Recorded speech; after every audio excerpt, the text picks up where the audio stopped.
Perspectiva. Um programa do Observatório do Terceiro Setor, sempre explorando os horizontes da realidade brasileira. Olá, bom dia. Eu sou Joel Scali e começa agora o Perspectiva, um programa do Observatório do Terceiro Setor. Diante de uma cultura de consumo irresponsável que está impactando cada vez mais o meio ambiente, surge uma alternativa sustentável que associa desenvolvimento econômico ao melhor uso dos recursos naturais. Hoje vamos falar sobre economia circular e políticas públicas. Participam do programa de hoje Silmara Gonçalves Dias, que é professora associada da Escola de Artes e Ciências e Humanidades da Universidade de São Paulo. Ela é pesquisadora das áreas de sustentabilidade, gestão socioambiental e políticas públicas. Aldo Meto, professor da Escola de Engenharia de São Carlos, da Universidade de São Paulo. Ele é líder do Centro de Pesquisas em Economia Circular, junto ao Inova USP. A co-apresentação do programa é de Frank Valverde, que também trará os destaques do site do Observatório do Terceiro Setor. Você vai conferir as notícias do mundo com a repórter Maíra Lopes, direto de Nova York. Bom dia, Franklin. Bom dia, Joel, bom dia, Silmara, bom dia, Aldo, bom dia você que está em sintonia aqui com o Perspectiva na Rádio Brasil Atual. O que mais importante deve acontecer ou aconteceu nesse fim de semana que você acha que vai ser debatido durante a primeira semana do mês de maio? Olha, João, domingo, né, nós tivemos, foi o dia 1º de maio, dia do trabalho, né, dia do trabalhador, dia de homenagem ao trabalhador, de comemorar o trabalhador. Eu acho que vai repercutir durante essa semana toda aqui a questão que se comemorou o dia do trabalho e nós estamos com altas taxas de desemprego, né, quer dizer, as pessoas estão, boa parte da população brasileira está desempregada, né, ou seja, isso para um trabalhador é um drama muito grande. E as manifestações, nós tivemos aqui em São Paulo 2 grandes manifestações, né? Quer dizer, grandes. Né? Tivemos manifestações grandes que foram lá no passado, as manifestações, hoje foram bem esvaziadas em comparação às manifestações anteriores à pandemia. Né?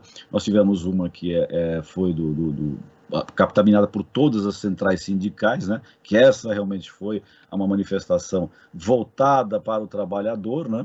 E tivemos uma outra que foi capitaneada pelo Planalto, né? Pelo presidente Bolsonaro, que na verdade foi muito mais de combate ao Supremo, né? E às vezes falta um pouco dessa sensibilidade, a situação que a gente está vivendo nos dias de hoje, com alto desemprego e não se dando solução, né? Ou soluções para resolver essa questão do desemprego e procurando, digamos, combater o sistema democrático que deveria ser preservado e não combatido, né, Joel? Além de tudo que você disse, elas foram esvaziadas também. Você mencionou o tema, né? Hoje, por que você iria na Paulista falar de Supremo? Há um certo esgotamento também, há um cansaço mental, depois de 2 anos de pandemia, Franklin. É verdade, ou também pode ser que a população esteja percebendo que combater o Supremo não tem razão de ser, né? Você combater o Supremo e colocar em dúvida as urnas eletrônicas, quando já está mais do que provado que elas funcionam e que o pleito todo é feito com lisura, né? Isso não só dito pelos organismos brasileiros, como internacionais que vêm verificar as últimas eleições no Brasil, e todos esses organismos aprovaram a conduta do Tribunal Eleitoral Brasileiro da forma de apuração, de condução, que é um pleito limpo, né? Tanto que o presidente ganhou, né? Por mais que ele critique, ele ganhou. Né? Se fosse, digamos, manipulado, como ele diz que é manipulado, talvez ele não ganhasse. Né? E se ele diz que é manipulado, quem ganhou foi ele. Como é que fica essa situação? Para fechar o assunto, Franklin, estão há 5 meses das eleições presidenciais. Exatamente. Essa você acha que deve ser o comportamento da população? As grandes manifestações estarão esvaziadas e a grande ferramenta serão as redes sociais? Acho que as redes sociais, sim, serão a grande ferramenta que já foram na eleição passada, mas a tendência daqui para frente, em 5 meses que nós temos, é isso crescer. Os movimentos, a rua vai crescer, a rua não vai ficar como está hoje. Tá? É que ainda, digamos, as candidaturas são pré-candidaturas, né? A hora que elas forem oficializadas, cada grupo vai botar o seu bloco na rua e vai inflamar os seus eleitores, os seus correligionários, enfim. O problema é como inflamar, né? Acho que se for dentro do espírito democrático, tudo bem. O problema é quando se pede, como alguns grupos estão fazendo, exceção, né? Um regime de exceção. Aí Bom, a coisa não vai para o bom caminho. enquanto isso não acontece, vamos tratar do nosso tema do programa de Exato, hoje. do perspectiva, né? Que, aliás, o Circular tema hoje é muito bom. e políticas públicas. E deixa eu cumprimentar a professora Silmara. Seja muito bem-vindo ao nosso programa. Você precisa ligar, professor, o microfone. Ainda está desligado. Mas então eu aproveito e cumprimento o Aldo. Aldo, bom dia. Seja muito bem-vindo. Bom dia, Joel, Franklin, bom dia, Silmara, bom dia a todos os ouvintes da Rádio Brasil Atual, nesse programa espetacular de perspectivas, onde a gente vai conversar um pouco sobre soluções que a gente vem desenvolvendo a partir dos casos reais, da realidade brasileira, dos desafios que nós temos, e junto ao nosso Centro de Pesquisa em Economia Circular, o Inova USP. Inova USP é uma unidade estratégica de pesquisa e inovação que a USP criou desde 2018, relacionado diretamente à reitoria da USP, e onde a gente vai buscar, então, dentro desse guarda-chuva maior da economia circular, encontrar soluções para geração de emprego, para redução e até geração de impactos positivos ambientais. Hoje a gente vai falar um pouco também sobre como a gente gera projetos e soluções que os impactos são positivos, não necessariamente... E soluções fundamentais para os dias de hoje, né? Soluções fundamentais, né, Joel? A gente está exatamente, a gente está num momento onde é crucial para a humanidade encontrar soluções para gerar impactos positivos economicamente, positivos socialmente, mas positivos ambientalmente também. Por que a gente precisa pensar em que os projetos têm que gerar lucro, com certeza, e na questão ambiental, é o que nós falamos no início do programa. Agora, deixa eu cumprimentar a professora Silmara. Isso mesmo, obrigado. Professora Silmara, seja muito bem-vindo ao nosso programa. Obrigado pela entrevista.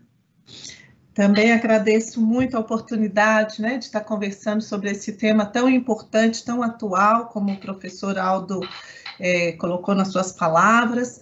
É um desafio, né, um desafio para cidades, é um desafio para países, estados, e especialmente a gente pensar como integrar isso entre organizações públicas e privadas, né? Então, por isso a importância da gente discutir políticas públicas. Então, agradeço bastante. De políticas públicas é importante. De uma maneira geral, as políticas públicas no país foram descontinuadas e teve um motivo grave, que é a pandemia. Como resgatar isso de uma maneira geral? Porque elas foram comprometidas, né? Verbas, isolamento social, desemprego. Como construir um novo momento? Eu acho que é um desafio, porque especialmente as políticas na área ambiental, né, estiveram muito prejudicadas, também na áreas de políticas sociais, nesses últimos tempos. E, combinado com o momento da pandemia, a gente vai ter que se reinventar. Então, acho que o momento é propício, talvez uma oportunidade que faça a gente repensar, né, a forma que produzimos, a forma que consumimos e a forma como descartamos tudo que, né, usamos hoje na vida moderna. Então, talvez entender este momento como uma oportunidade da gente refletir sobre outras possibilidades, outras soluções, como o professor Aldo trouxe aqui na fala dele.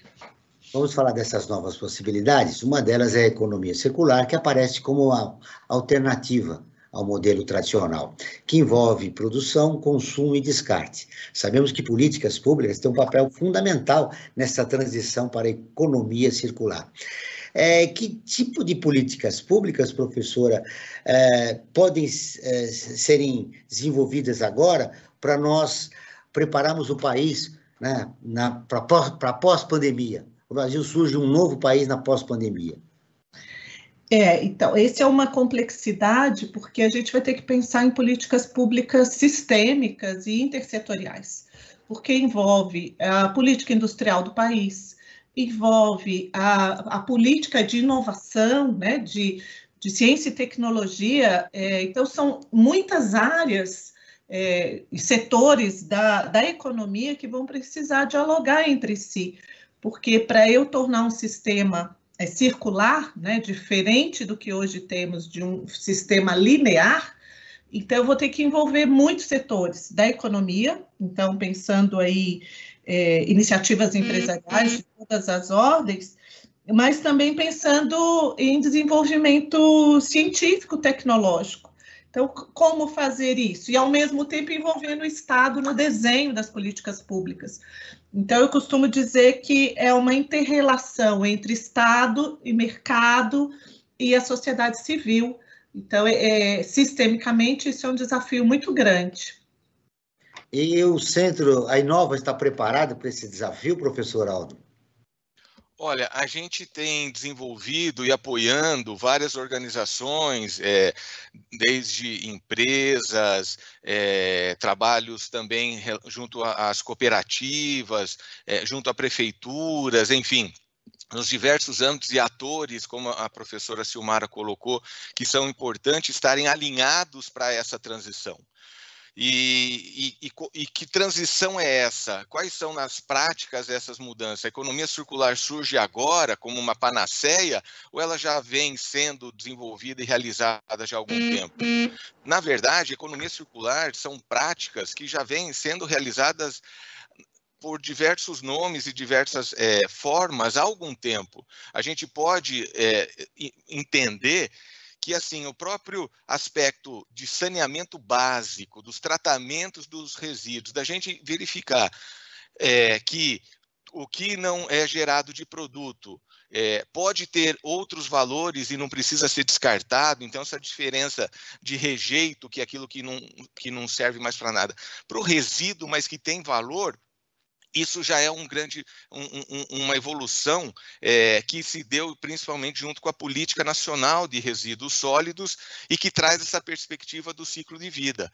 Só que a gente precisa dessas questões básicas do saneamento, a gente precisa também, evoluindo nessas práticas, todas as ações, depois que você trata esse resíduo, a empresa muitas vezes pode identificar ações para não gerar aquele resíduo, que é o que é chamado, no geral, como produção mais limpa. Só que essas causas, muitas vezes, a gente identifica junto às nossas pesquisas e projetos. Às vezes estão ali na empresa, com mudanças de tecnologias, processos, mas às vezes estão nos seus fornecedores. Às vezes estão em melhorias durante o uso do produto, e aí a gente precisa buscar as melhorias do produto no seu projeto, até a gente chegar numa outra forma de se fazer negócio, num novo modelo de negócio, onde a gente verifica que precisa, na verdade, integrar esses diversos atores dessa cadeia reversa que a gente fala, ou seja, como é que se faz a coleta seletiva, como que a gente faz a logística reversa, que vai buscar identificar e coletar todos esses materiais depois de usado e resíduos para ser reincorporado no sistema, para continuar gerando valor. E isso traz, Joel, principalmente, mais até para o Brasil do que ganhos em termos ambientais, econômicos, com certeza, ambientais, com certeza, mas a grande oportunidade é a oportunidade social que isso traz.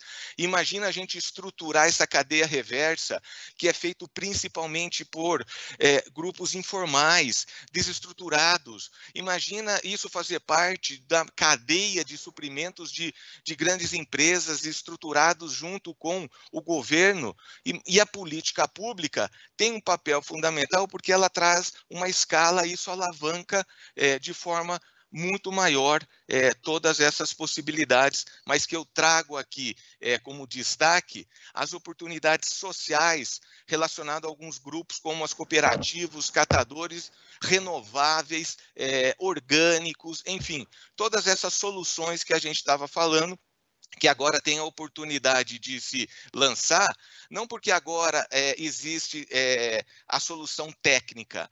Isso, às vezes, até já existia. É lógico que a gente precisa avançar sempre na tecnologia e na técnica, mas principalmente porque essas práticas começam a ser incorporadas nesses novos modelos de negócio que a gente hoje vê no século XXI. E esse novo modelo de negócio tem um grande desafio. Se não me engano, tem uma pesquisa da Federação Nacional das Indústrias, acho que é a pesquisa de 2018, se eu não me engano, fala que muitas indústrias já praticavam a economia circular, mas não tinham noção do que era. E nem sabiam, nem que se chamava, exatamente. Certo, né? Aí é um desafio de comunicação. Agora, nesse processo todo, professora Silmara, o papel da sociedade civil é muito importante. Sim, exatamente. Acho que temos aí tanto a sociedade civil, nós como consumidores, cidadãos, porque a origem de todos esses materiais que virão para a cadeia reversa começa no pós-consumo, né? Então, eu preciso envolver e articular a sociedade individualmente e também em suas organizações, né? As organizações da sociedade civil em novos modelos de empreendimentos, como o Aldo destacou, seja em cooperativas, seja em empreendimentos sociais. Por quê? Para eu alavancar esse circuito, ele é intensivo em mão de obra, né? Então, e no caso, no Brasil, a gente tem já tradicionalmente a figura dos catadores fazendo de forma informal os empreendimentos, por exemplo, de mulheres costureiras que também reusam e reaproveitam roupas. Então, a gente já tem informalmente inúmeros modelos, só que eles não estão conectados, né, nesse sistema, como o professor Aldo estava explicando. A gente já tinha iniciativas espalhadas, e agora esse desafio de conectar, né, articular todos esses empreendimentos, as inovações que são necessárias, seja de processos, seja de produtos, e para isso eu preciso do Estado incentivando também, né, em termos tanto de incentivos econômicos, mas também aí de articulação entre esses atores. Pensando, por exemplo, como é que eu posso tornar algo que é resíduo, que hoje tradicionalmente vai para aterro, em insumos para novas cadeias. Então, isso eu preciso de uma articulação muito importante de políticas públicas para repensar, né, esse sistema que é muito custoso para as cidades. Então, hoje, a gestão de resíduos de uma cidade consome uma parte significativa do orçamento público. Estavam previstas 4 cooperativas, estavam previstas 4 usinas aqui em São Paulo, e 2 já estão funcionando, né? De centrais de triagem, né, mecanizadas, mas os catadores já fazem isso manualmente em vários cantos do país, né? Então, a gente precisa repensar esse sistema todo, porque ele é quase um trabalho de formiguinha. Então, por isso a sociedade civil é muito importante, porque eu preciso ter essa articulação dentro dos empreendimentos, entre empreendimentos e no nível regional e global. Então, é um novo pensamento mesmo de entender resíduos. Até lutar por melhores condições de trabalho, né, dessas pessoas. Exato. Que trabalham, né, com resíduos sólidos e eletrônicos. Então, eu queria só ressaltar um ponto que o professor Aldo colocou. Hoje a gente está muito acostumado a pensar só o fim do tubo, a gente só pensa em como dar conta dos resíduos. Só que o que a economia circular traz de novo é que eu preciso pensar no início dessa cadeia. Quando eu faço a concepção, o desenho do produto, é a ponta do iceberg. Porque se eu colocar materiais que não possam ser desmontados, que não possam fechar o ciclo, eu vou estar impedindo, né, que esse fluxo aconteça de forma reversa. Então, algo que já se fazia, que era necessário, conhecido na literatura como cradle to cradle, e que isso já tinha esse pensamento, isso é primordial para a gente pensar a circularidade dos processos, além, né, da integração, a simbiose industrial, que o resíduo de um empreendimento vai ser o nutriente para outro empreendimento. Eu ia falar das condições de trabalho desses trabalhadores dessas cooperativas, né? Eu acho que a adesão da sociedade civil, esse olhar, né, para as condições de trabalho, são fundamentais para que esse processo seja interligado através de políticas públicas. Um outro dado que me surpreendeu é que 80% desses trabalhadores em cooperativas de resíduos sólidos são mulheres. Agora nós vamos ouvir a Rádio ONU, parceira de conteúdo do Observatório do Terceiro Setor, com a reportagem. O uso de areia deve ser estratégico para evitar impactos ambientais, alerta o PNUMA. A Maria Lopes, de Nova York, tem as informações. A areia é o segundo recurso mais usado do planeta, atrás apenas da água. Um novo relatório do Programa das Nações Unidas para o Meio Ambiente revela que ela deve ser reconhecida como um recurso estratégico, repensando sua extração e uso. Anualmente, o mundo usa 50 bilhões de toneladas de areia e cascalho. O PNUMA afirma que o volume seria suficiente para construir uma parede de 27 metros de largura e 27 de altura em volta de todo o planeta Terra. O relatório Areia e Sustentabilidade, 10 recomendações estratégicas para evitar uma crise, lançado pela agência da ONU, apresenta orientações importantes reunidas junto a especialistas de todo o mundo, para que sejam adotadas as melhores práticas de exploração e gestão do recurso. A extração de areia em áreas como rios e ecossistemas costeiros ou marinhos pode provocar erosão, salinização de aquíferos, perda da proteção contra marés de tempestade, além de gerar impactos na biodiversidade, uma ameaça a diversos serviços essenciais, como o abastecimento de água, a produção de alimentos, a pesca, a indústria do turismo, entre outros. De acordo com o relatório, a areia deve ser um recurso estratégico não somente para o setor da construção, mas também por causa das múltiplas funções que desempenha no meio ambiente. Da ONU News em Nova York, Mayra Lopes. Continuamos com Perspectiva, um programa do Observatório do Terceiro Setor. Hoje falando de economia circular e políticas públicas, com a professora Silmara Gonçalves Dias e o professor Aldo Ometo. Frank Valverde, nossa enquete, informações. Eu acho que essa enquete é interessante, porque a gente falou do envolvimento da sociedade civil, né? Mas a palavra está com você. Vamos lá, Joel. Nós aqui do Perspectiva, da Observatório do Terceiro Setor, a cada programa nós fazemos uma enquete, né? Não tem um rigor científico, né? Nós estamos com dois professores, né? Um professor e uma professora, eles sabem que numa pesquisa tem que ter todo o rigor científico. E aí, no caso, é uma enquete, né? É uma forma de tentar sentir a temperatura de um determinado assunto, né? Como as pessoas estão se relacionando com ele. E nós fizemos a seguinte questão para a nossa enquete, para o programa de hoje. Faltam políticas para incentivar a sustentabilidade? Olha só, uma coisa que não é muito comum nas nossas enquetes. 100% das pessoas disseram que sim. Realmente falta política para incentivar a sustentabilidade, né? E eu tenho uma questão, né, até em função desse resultado que nós tivemos na nossa enquete, né? Eu pergunto, a gente sabe que a economia circular é essa relação da produção e do consumo, né? Que visa o quê? Partilhar, reutilizar, reparar, renovar e reciclar. Eu pergunto, a nossa legislação, o que ela contempla mais? Ela contempla mais, ela é perfeita, ela contempla tudo?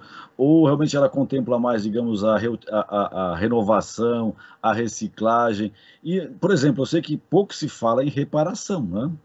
Hoje é o descarte, né? Quebrou, não, joga fora que sai mais caro consertar, né? Proporcionalmente sai mais caro consertar do que você comprar um novo, né? E tem uma série de objetos do dia a dia, guarda-chuva, por exemplo, ninguém mais conserta um guarda-chuva. Quebrou uma vareta, joga fora. Ferro elétrico, que joga fora e compra um novo que dá mais em conta do que você mandar arrumar. Então eu pergunto isso tanto para a Silmara como para o Aldo. O que a nossa legislação está deixando de lado e não está incentivando para nós, de fato, implementarmos de uma vez a economia circular na nossa sociedade? Vamos começar. Diga, Antes Joel. deles responderem, eu vou destacar que a Política Nacional de Resíduos Sólidos foi instituída por lei em 2010 e estabeleceu metas e objetivos para as pessoas físicas e jurídicas relacionadas ao gerenciamento de resíduos. Já acrescentando isso, lembrando que desde 2010 nós temos uma política, né? Mas com a palavra, professora Silmara, a questão do Franklin. Tá ótimo, uma questão bem importante, Franklin, e ela toca diretamente essa perspectiva de integração, né, com várias políticas. Você deu destaque ao reparo, né, ele é fundamental para a gente pensar os ciclos de materiais nesse processo circular. E hoje a gente pouco valoriza, por exemplo, a gente não tem oficinas técnicas, não temos capacidade de técnicos disponíveis para consertar, que seja aí a nossa máquina de lavar roupa, o descarte que a gente faz, que é mais fácil, a indicação é compra outro que é mais barato do que consertar. Então, a gente precisa pensar, sim, políticas públicas que vão incentivar o resgate desses materiais e o resgate até de ofícios, né? O ofício da costureira, o ofício do técnico de eletrônica, que antes tinham aí várias desses empreendimentos na esquina das nossas casas, isso especialmente sumiu, porque a indústria deixou de ser responsável, de ter peças de reposição. Então, isso precisa de políticas industriais que incentivem isso, né? A obsolescência programada hoje é uma forma desse circuito linear e ele vai ter que ser repensado. Na Europa existe um movimento muito interessante que é o direito ao reparo, right to repair. E esses movimentos sociais têm surgido de forma de resistência e resiliência a esses modelos. Eu estou com um aluno terminando seu doutorado agora, trabalhando com essa questão do resgate de materiais de caçambas na cidade, né? A gente veio o exemplo aí da areia, da construção civil, que tem um descarte desenfreado.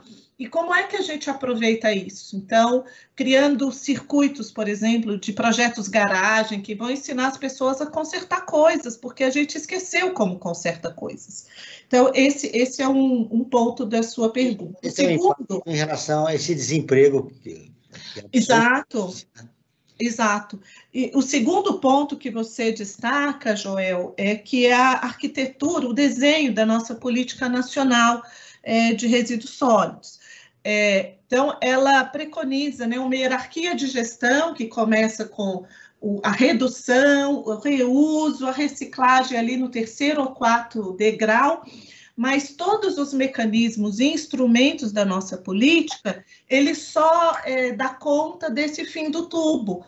A indicação de instrumentos é para construir aterro, é para cuidar da reciclagem desse circuito com as cooperativas, mas com baixíssimo investimento neste processo. Então, não houve, né, uma segunda onda de realmente incentivos para que os instrumentos da política nacional, nos 10 anos que ela já opera, trabalhar a reciclagem.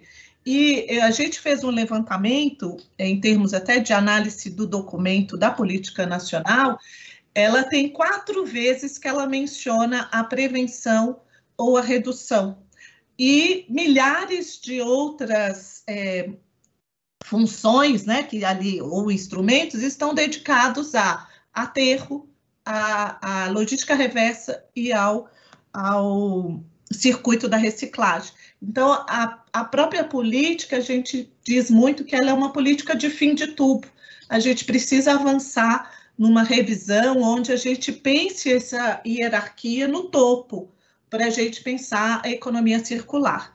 Redução na hora do design e o reuso, o reparo, são fundamentais, e isso está negligenciado ainda na nossa política pública. Quero saber se o professor Aldo concorda. O Frank perguntava se é necessário, se a legislação é boa, é necessário uma mudança. A professora Silmara já falou de uma revisão. E você? Exatamente. O professor Silmara colocou perfeito. O que a Política Nacional de Resíduos Sólidos ela coloca é a base, né? São os fundamentos necessários para que isso aconteça. A gente está falando ainda de resíduos, né? Mas a gente precisa, isso é fundamental, importantíssimo, né? Saneamento básico, os tratamentos, e aí vem as outras possibilidades. Então, coloca também a possibilidade da reciclagem, só que a gente precisa avançar nisso, né? Mas a reciclagem não é bom? A reciclagem, ela muitas vezes é vista como sinônimo até, às vezes, de economia circular, mas, na verdade, ela é, dentro das opções de economia circular, ela é considerada uma das últimas opções, porque ela... Você, assim, de todo aquele valor que tem no seu produto, imagine que você já incorporou vários peças, componentes com várias funções, etc. Você, na verdade, descaracteriza tudo e fica somente com o valor do material que vai ser reutilizado. Então, você pode caminhar para quê? Para não precisar descaracterizar todo o seu produto. Você pode verificar se o seu produto ainda tem partes que podem ser usadas, você pode manter, você recupera aqueles produtos, você troca somente aquelas peças que estão com defeitos, e para isso vai no que a professora colocou. Você precisa ter um projeto que a gente chama de modular, que você pode trocar os diversos componentes, peças, sem precisar jogar tudo fora. E você pode também fazer com que esse produto retorne ao seu processo. Você pode ter produtos que são remanufaturados e você pode chegar até outros níveis que a gente estava falando de modelos de negócio, onde você, ao invés de vender o produto, você pode oferecer o serviço, a sua função. E às vezes as pessoas falam, mas... o que tem isso a ver com economia circular? Se eu alugo o produto, ao invés de vender o produto. A grande diferença é que a propriedade daquele produto, daquele bem, ele passa a ser da empresa. Não é o consumidor, não tem a propriedade quando ele aluga. A propriedade continua da empresa. Então, toda essa lógica que a professora colocou do modelo linear, de fazer para durar pouco, para ser descartado, para comprar outro, muda completamente. Porque aí a empresa vai projetar o produto para que ele dure o máximo possível, porque ela é dela. E quanto mais aquele produto estiver funcionando das melhores formas, mais receita ela vai continuar ganhando. Quanto mais robusto e possibilidades de ele não precisar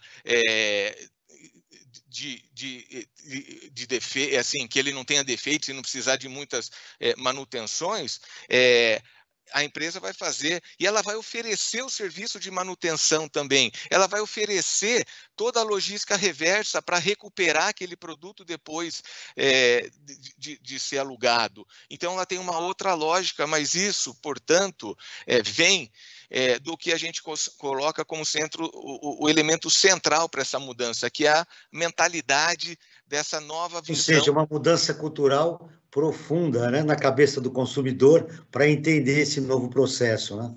Do consumidor, da empresa e das políticas públicas que favoreçam todo esse contexto, que não coloquem tributações a mais nos processos de recuperação, que facilitem esse processo, porque isso vai facilitar novos empregos, que nem a professora Silmara colocou. Todas essas manutenções que a gente está se perdendo, volta-se à tona com serviços, com processos de reciclagem, remanufatura maiores, com as cooperativas entrando, com os catadores entrando, ou seja, eu crio todo um outro sistema reverso de produção, de empregos e de renda que hoje está pode levar o país a ver uma nova realidade. E ela trouxe a informação do Movimento Nacional do Reparo, que o Franklin trouxe na pergunta do Franklin. Seria muito interessante que a gente tivesse uma iniciativa como essa. Mas isso, no bloco anterior, eu fiz a pergunta. O envolvimento da sociedade civil é fundamental para essa mudança. Agora, deixa eu fazer um convite para você, ouvinte. Você quer ficar informado sobre projetos sociais, causas e direitos humanos? Siga o Observatório do Terceiro Setor nas redes sociais e acompanhe informações do Brasil e do mundo.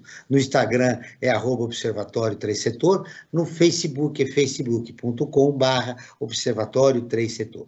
Nós estamos também, os nossos programas de rádio, disponíveis no canal do Observatório no YouTube. Lá também você encontra entrevistas e quadros de Como Você Sabia e Você Conhece, que mostram aspectos ignorados da história e refletem sobre a sociedade brasileira. Basta buscar por Observatório 3 em numeral setor. Repetindo, Observatório 3 em numeral setor.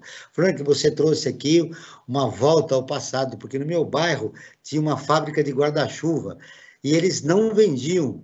A base da manutenção deles, eu me lembro da época de criança, era fazer reparos no teu guarda-chuva, de tão bom que ele era. É verdade. E acabou, hoje não tem mais empresa nenhuma que faz. A maioria desses produtos do guarda-chuvas vem todos da China, né? São produtos chineses que sempre que chove, por exemplo, na Paulista, né, você encontra dezenas de vendedores de guarda-chuva por R$10, 15, 20, de acordo com a qualidade do guarda-chuva que você for comprar.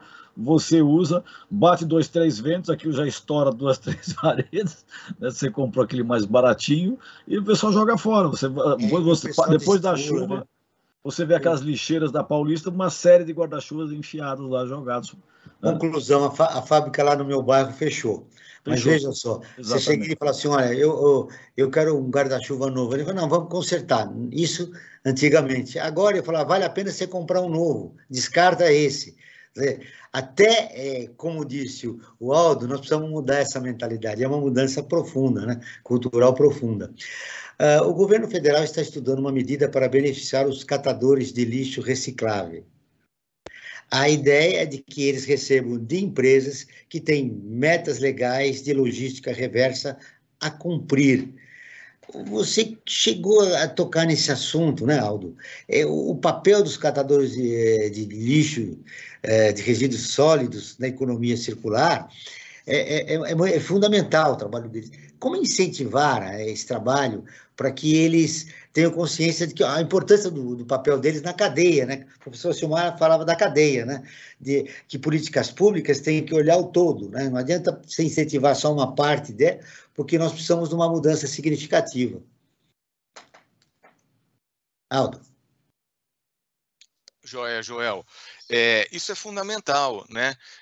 E a gente vê nos trabalhos mais atuais de gestão estratégica, de negócios e de grandes empresas e grandes universidades no mundo todo, o que se coloca é isso, o que se coloca é a gestão em termos dessa rede de valor como um todo.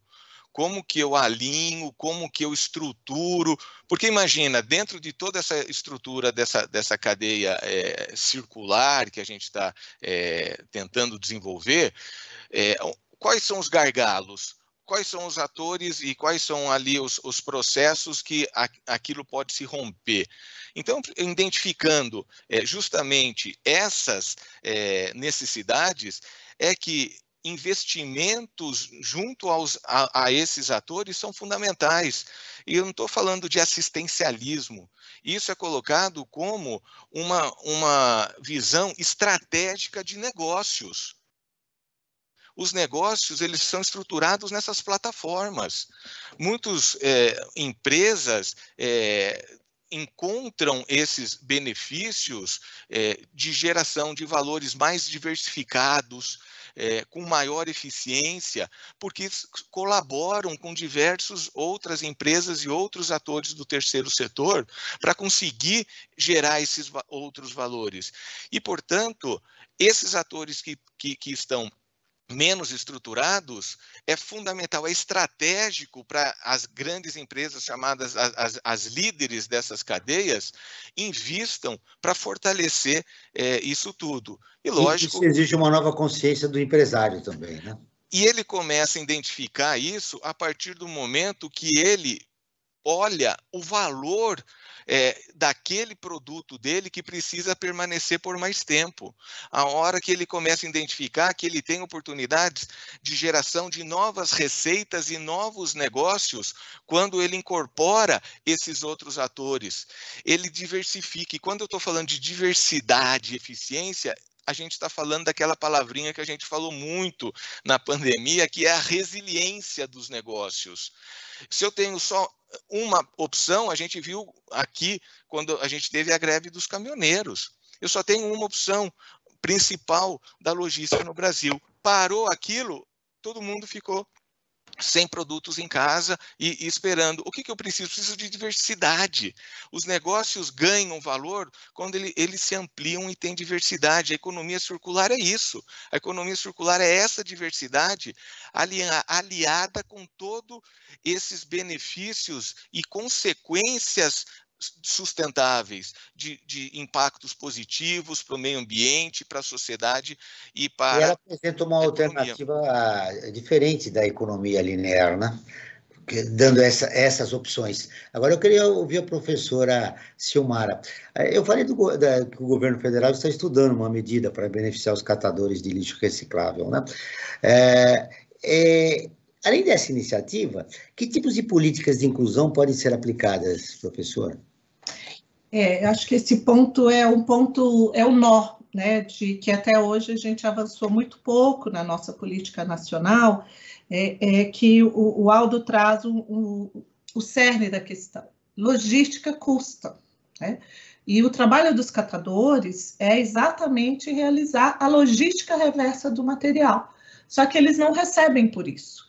Então, um ponto fundamental é desenvolver políticas inclusivas e que pague pelo serviço dos catadores, porque isso é um serviço logístico, né? Eles estão realizando para a cidade e para aquela cadeia um serviço logístico, e eles precisam ser remunerados para terem estrutura no negócio deles, porque hoje eles vivem da venda do material.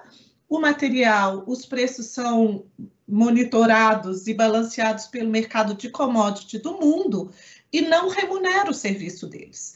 Então, há aqui que se avançar em políticas inclusivas e em políticas que remunerem o serviço logístico que estes trabalhadores fazem.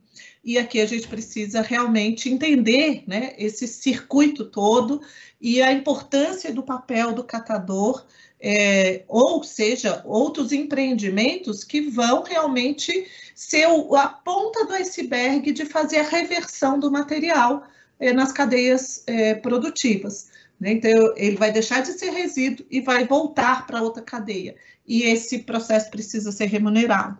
Então, eu acho que esse ponto, né, quando o Estado, tanto no nível federal, estadual e municipal, precisa ter essa visão interfederativa, né, de várias políticas integradas, e também pensar muito a questão local. Cada município tem uma realidade e os municípios precisam integrar, né, a sua cadeia de empreendimento, seja de supermercadistas, seja os intermediários, as indústrias, né, fazendo um verdadeiro ecossistema aí de cadeia reversa para que esse material realmente volte.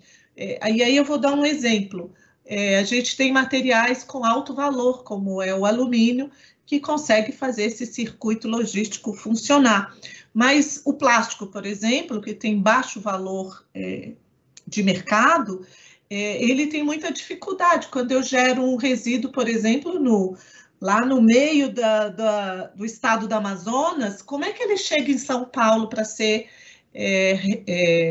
retrabalhado, reciclado? O custo logístico disso inviabiliza. Então, eu preciso também criar outros circuitos de reciclagem, né, de indústrias em outros estados também.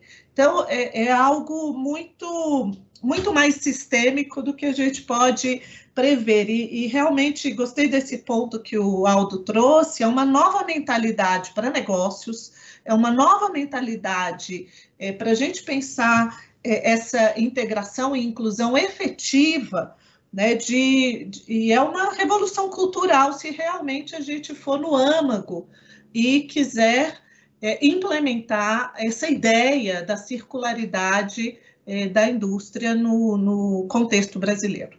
É que eu espero que aconteça em breve, né? No pós-pandemia, porque o que a gente está vendo atualmente é de que haverá mais desemprego, mais crise na economia circular. E essas iniciativas serão fundamentais, e é uma resposta, né, da sociedade brasileira para a crise que a gente já está prevendo que deve acontecer no pós-pandemia. Agora vamos ouvir as notícias e destaques. O Franklin Valverde vai trazer o que de mais importante aconteceu e está sendo lido no portal do Observatório do Terceiro Setor.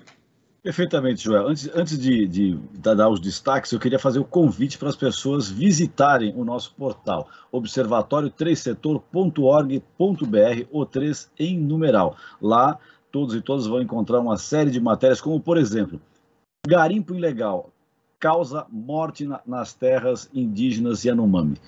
É uma matéria que tem trazido assim, muito impacto. Por quê? Porque mostra o que está sendo feito agora, essa questão do garimpo ilegal, né? Porque, paralelamente a esse garimpo ilegal, o que está sendo causando é um genocídio da população indígena, né? Porque está morrendo muita gente de uma forma desenfreada, devido ao quê? Ao garimpo ilegal em suas terras. Outra matéria também de destaque é a fome em São Paulo. Pessoas estão trocando roupas e objetos por comida, ou seja, voltamos àquela fase que todo mundo já acreditava ter passado na sociedade brasileira, que é da fome. A fome tem voltado, com a pandemia deu uma incrementada, infelizmente, nos números da fome, e agora a gente tem esse dado para poder trabalhar. E a matéria que eu quero dar um destaque especial é podcast para crianças ensina sobre sustentabilidade, que tem a ver tudo com o tema do nosso programa hoje. É uma matéria que foi escrita pela Ana Clara Godoy, que diz o seguinte, que o podcast para crianças é Contos da Capivara, que foi idealizado pela Poética e pelo movimento Verdes Marias, traz para o público infantil uma série de contos que falam sobre o meio ambiente e sustentabilidade, de uma forma bastante leve e bastante lúdica, né? Que tem o objetivo do quê? De inspirar que as crianças desenvolvam hábitos bons para a sustentabilidade do nosso planeta. Tem um personagemzinho interessante, que é a Clara, que é uma capivara, e, digamos, as aventuras da Clara tratam do quê? Da sustentabilidade em várias formas de você se relacionar com a natureza. Essa matéria que eu disse e as outras duas, todos e todas encontram no nosso site, e lá dentro tem também no formato de áudio, né, que é uma ferramenta que nós temos de audiodescrição dos conteúdos escritos, que faz com que as pessoas que são deficientes visuais possam também compartilhar o nosso conteúdo, Joel. Muito bem, Franklin. Estamos a 15 minutos do final do programa. Passou rápido na nossa conversa. É verdade. Políticas públicas e economia circular. Com essa informação que você deu das matérias de destaque do nosso portal, revela também que o caminho, né, de como nós podemos produzir mudanças na sociedade brasileira é através da educação. Em abril de 2021, a Prefeitura de São Paulo fez parceria com a Fundação Ellen MacArthur e se tornou a primeira cidade do mundo admitida pela Rede Mundial de Economia Circular. Muito bem. O que representa essa iniciativa em termos de políticas públicas para uma mudança significativa a partir do município de São Paulo, professora Silmara? É uma iniciativa importante, só que ela precisa vir conjugada com repensar vários circuitos que acontecem na cidade. Por exemplo, como é que eu repenso o circuito de alimentos? É muito importante esses compromissos para que nos force a pensar cada uma dessas questões, né? Um dos episódios que vocês mostraram aqui é a questão da areia, né? Então, como a cidade de São Paulo vai repensar o descarte de resíduos de construção civil que hoje estão completamente desestruturados, né? Para onde vai os resíduos das caçambas que saem das pequenas reformas? Eu preciso criar todo o circuito e processos para que realmente esse compromisso valha. Então, existe essa complexidade de pensar vários fluxos, né? A gente pensar uma cidade como fluxos de materiais e com muita complexidade. Isso é um desafio, né? Porque exige capacidade técnica das nossas prefeituras, exige uma articulação com a universidade. Eu acho que a universidade, neste circuito de pensar circularidade, precisa estar mais integrada com os governos municipais para pensar junto e, ao mesmo tempo, uma inovação, né, nos seus empreendimentos, porque todo licenciamento ambiental, de operação, precisa estar integrado, né? A própria rede de empresas que ali está, né? Vamos pensar num polo, por exemplo, do Bom Retiro, com tantas oficinas de costura. Como é que, como cidade, eu penso aquele polo numa lógica circular? Então, são muitos mecanismos que eu preciso estar ali interagindo com os empreendimentos. A legislação trabalhista, porque ali é foco de trabalho escravo. Exato. Então, e todas essas cadeias, né, elas podem estar localizadas dentro da cidade, mas também para fora, né? O professor Aldo chamou atenção para isso, né? Eu preciso repensar de onde vem o meu material, como é que são as condições de trabalho daquele circuito. Então, isso exige uma articulação muito interessante entre universidade, né, aquilo que a gente chama de inovação tríplice hélice, né, a universidade junto com o Estado e junto com as empresas, para que realmente essas soluções sejam efetivas e não fragmentadas. Então, resumindo a sua pergunta, o compromisso com a economia circular de uma cidade de bom tom, mas ele precisa vir efetivamente na ação dessa cidade, e isso exige um repensar e circuitos inovativos. Deixa eu ouvir o professor Aldo rapidamente. Nós temos 10 minutos, o Frank tem algumas informações importantes ainda. Perfeito. Professor Aldo, para que isso não fique só no papel, não fique um ato político, mas realmente ele contribua para que a economia circular se torne, por exemplo, uma realidade no município de São Paulo, em vários setores, né, obviamente. Exatamente, Joel. A professora Silmara coloca realmente as conexões e a integração dessas diversas práticas que já existem de modo mais estruturados e mais integrados, né? Porque, como você mesmo colocou, e as pesquisas ali junto, que a gente também realiza junto à CNI, tem várias empresas que já realizam as práticas de economia circular. A economia circular não é algo que veio, na verdade, do papel da academia. Isso está ocorrendo na prática, e a gente está entendendo como que a gente estrutura e transforma isso em novos modelos de gestão para realmente conseguir chegar nesses ecossistemas de negócios circulares, de inovação, para gerar todos esses benefícios. Então, o papel da academia está sendo, principalmente, aliar as práticas já existentes com essa visão realmente integrada e, logicamente, com toda a questão também do embasamento para que isso ocorra de modo de longo prazo. A economia circular, portanto, nessa mudança de mentalidade, ela vem para trazer justamente, além dos benefícios internos de cada organização e cada um pensar em si, como que essa estrutura e como que eu consigo gerar muito mais valor quando eu tenho essa integração desses atores com benefícios para todos esses atores. Ganhos, portanto, que não são de curto prazo, mas são de longo prazo e que, portanto, eu tenho maiores benefícios e geração de impactos positivos para todos esses atores.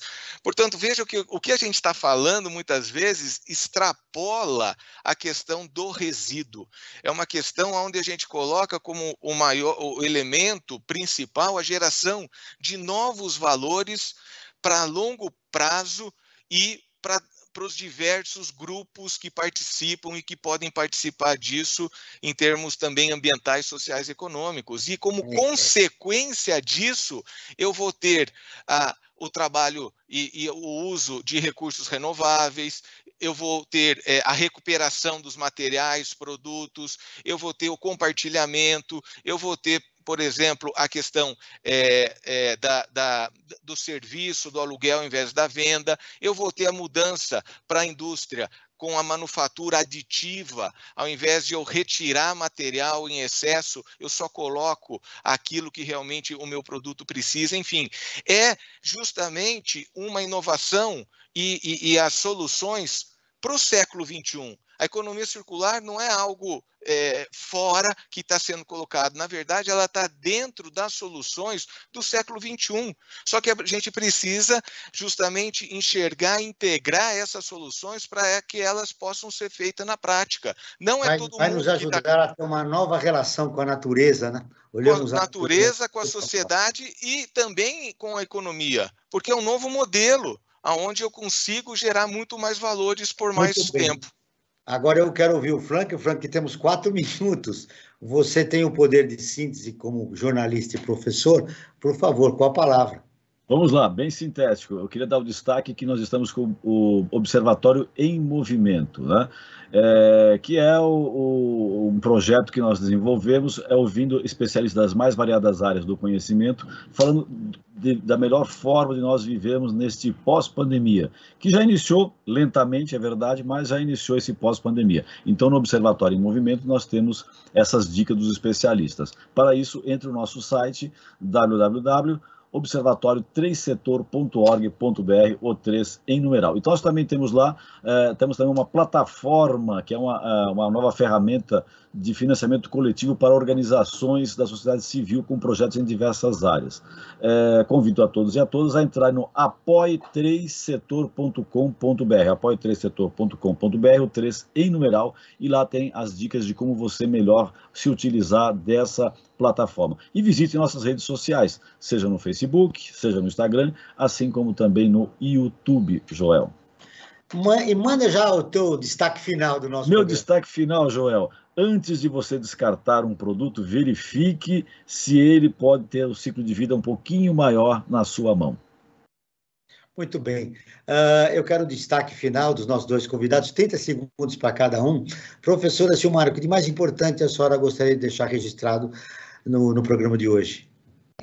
Acho a importância da mudança de mentalidade, da mobilização da sociedade civil, para que a gente realmente construa outra lógica, né, de pensar uma cidade, de pensar o espaço público, de pensar a nossa forma de viver. E aí eu queria deixar uma dica de um documentário que se chama História Secreta da Obsolescência Programada, onde há várias experiências de mobilização da sociedade civil para mudar essa lógica. Então, essa fica a minha dica. História Secreta. Só podia repetir o título, professor? História Secreta da Obsolescência Programada, está no YouTube, e ele fala da história do século XX. Então, eu acho que é bom a gente conhecer essa matriz para que a gente reinvente o século XXI como aí uma nova possibilidade de viver em sociedade. A dica de um documentário no processo da busca, né, na esperança de um novo momento para a sociedade mundial e brasileira.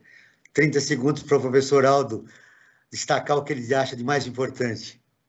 Eu vou dar, nesses segundos finais, um destaque para você, ouvinte, e que gostaria de participar desse processo e desse novo modelo. Na verdade, você tem as grandes oportunidades, porque as soluções que a gente conversa aqui estão nessas iniciativas das pequenas estruturas que hoje ainda existem, que são pequenas, mas que precisam avançar. Então, a gente tem um trabalho e uma oportunidade justamente agora com as cooperativas. A gente está falando dos catadores, a gente está falando dos renováveis. Você que quer abrir uma startup, e que área que eu vou trabalhar? Então, nessas áreas relacionado a essas práticas de recuperação, de serviços, manutenção, processos e recursos renováveis, compartilhamento, digitalização, virtualização dos negócios, recuperação de materiais e produtos, enfim, essas soluções que são necessárias e que pode vir de você, abrindo um pequeno negócio, abrindo uma prática que pode ser estruturada a partir disso nesses novos modelos de negócio do século XXI. Muito obrigado, Joel. O Perspectiva está terminando. Eu agradeço a presença de Silmara Gonçalves Dias, professora associada da Escola de Artes, Ciências e Humanidades da Universidade de São Paulo e pesquisadora nas áreas de sustentabilidade, gestão socioambiental e políticas públicas. Aldo Meto, professor da Escola de Engenharia de São Carlos, da Universidade de São Paulo, e líder do Centro de Pesquisas em Economia Circular, junto ao Inova USP. Esse programa foi produzido pela equipe do Observatório do Terceiro Setor. Na próxima quinta-feira, às 9 horas, acompanhe nosso programa Brasil ODS, na pauta do programa Primeira Infância. Não perca. E ficamos por aqui, sempre na luta por uma sociedade mais justa, solidária, sustentável e tolerante. Até o próximo programa. Você acabou de ouvir Perspectiva, um programa do Observatório do Terceiro Setor.